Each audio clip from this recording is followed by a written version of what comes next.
তোমার কাছ থেকে টাকা নিছে? হ্যাঁ, আমার কাছে টাকা নিছে। কত টাকা? মানে আমার একটা বড় ভাই কত বললো টাকা নিছে? 10,520 টাকা। কি কয়?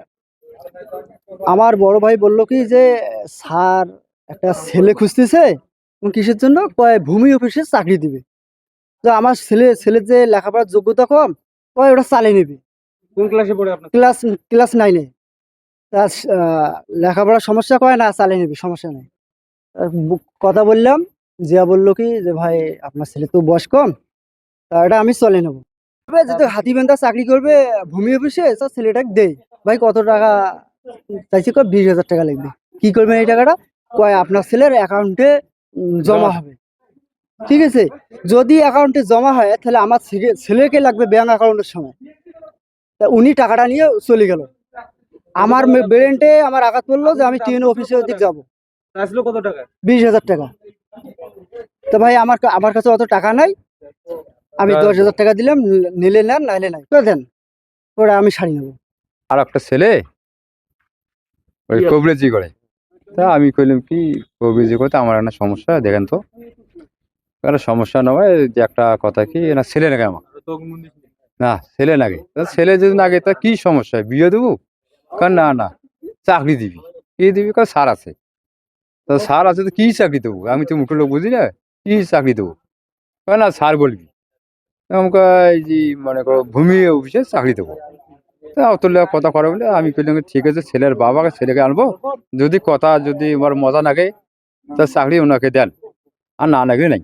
ঠিক আছে, তারপরে এই কথা করার পর ওই লোক কল কি সাথে আছে, 4 জনের সাথে আছে, 3 জনের সাথে থাকার পর এই ইনি গেল, যাওয়ার পর তারপরে ইনিকে জিজ্ঞাসা করলো কি কি চাকরি করবি না করবি, শুনি নিল।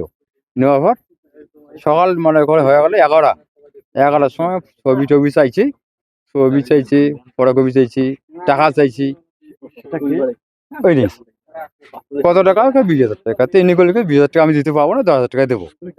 ঠিক আছে, তো ওই আমার ওখান ভাই গেছে, ওখান ভাই এনে গেছি, দেওয়ার পর টাকাটা ব্যাকে দিল।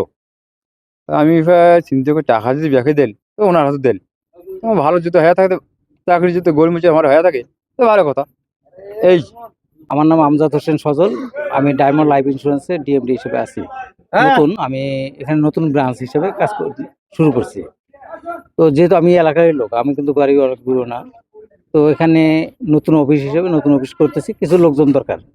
তো আমি আমার কিছু পরিচিত যার 2-1 জন, যেমন আপনার পরিচিত এরকম বলি যে ভাই আমাদের তো নতুন অফিস, কিছু লোকজন যদি থাকে তো দিতে পারেন। ইন্স্যুরেন্স তো সবাই জানে, সার্চ দিলে আপনি পারবেন। ইন্স্যুরেন্সে সার্চ দিলে পাওয়া যায়, ইন্স্যুরেন্সে এটা ভুয়াও না। কি ইন্স্যুরেন্স? এটা ডায়মন্ড লাইফ ইন্স্যুরেন্স। আপনি কি পদে আছেন? আমি ডিএমডি হিসেবে নতুন নিয়োগ হয়েছি। আমি না ঢাকায় বসে হেড অফিসে। তো এটা ওই যে নুরুজ্জামান ভাইয়ের ছেলের কথা, উনি বললো যে এই ঘটনা। আমি বলছি যে ভাই আমার পরিচিত কিছু লোক আছে, আপনার এনারা যেটা বলছে ওইটা, আমি তো ইন্স্যুরেন্সের কথা বলি কিন্তু নিছি, এখানে অন্য কোনো কথা বলে কিন্তু এটা ওই নিজের নামে সদস্য হওয়ার জন্য। এটা কিন্তু কোনো ঘুষ না, কোনো ঘুষও না, কোনো জামানতও না। আর ইন্স্যুরেন্সে ঘুষও লাগে না, জামানতও লাগে না। আপনি টাকা যে নিয়েছেন প্রুফ কি দিবেন? ডকুমেন্ট কি দিবেন? আমি এটা ডকুমেন্ট ওই সাথে সাথে টাকা আপনার কোন এর সাথে সাথে দিতে হবে। টাকা চাইছিলেন কত? এইটা নিয়ম আছে, যার যেমন সামর্থ্য, সে 1,000 টাকা দিয়ে শুরু করে সে 1 লাখ টাকাও করতে পারে।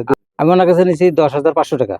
আর এখানে আমি একটা ভুল করছি, এটা আমি ভুলটা স্বীকার করতে সবার কাছে ক্ষমা চাচ্ছি। ওনার ছেলের বয়স কিন্তু 9-এ পড়ে, 17 বছর হয়েছে, 18 বছর হয়নি। তো আমি বলছি যে ভাই 17 বছর যেহেতু হয়েছে, 1 বছর তো হয়নি, এটা আমি স্যারের সাথে কথা বলে আপনার ওটা পার করে দেওয়ার চেষ্টা করবো, আমি এই কথাটা বলছি। এটা যদি প্রতারণা, এটা আমি ক্ষমা চাচ্ছি, আপনাদের সবার কাছে ক্ষমা চাচ্ছি।